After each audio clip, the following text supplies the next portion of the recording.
Alright, so finally spring has arrived, and we were able to do a few jumps with the mini General Lee, as you just saw, and I'd say it went pretty well.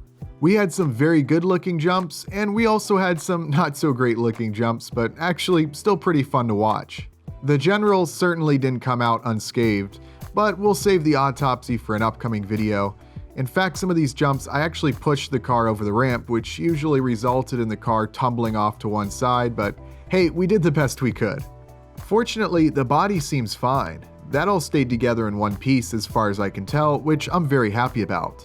The chassis is just parts. If I need to replace or 3D print something, no big deal. The body though, I'd really like to keep looking at least halfway decent, so we'll see how well it holds up. But yeah, this was a ton of fun. These types of videos are always so cool to make. Thanks everyone for your patience over the winter when it was too cold and snowy to film anything like this. Obviously, this is something a little different from what I normally post, but if you enjoy these types of videos and you have a moment to spare, go ahead and click the thumbs up and leave a comment below with your thoughts and ideas for the next jump. The barn jump is definitely happening, as I've talked about before. I just need to work on the car a bit first, but I think we can pull it off.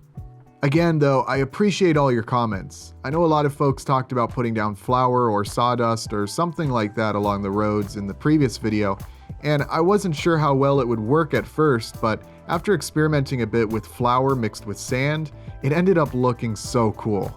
At a certain point we put down a bunch in the landing area so it would react when the car landed, and it looked so cool seeing that dust fly, so big thanks for that idea, it worked very well.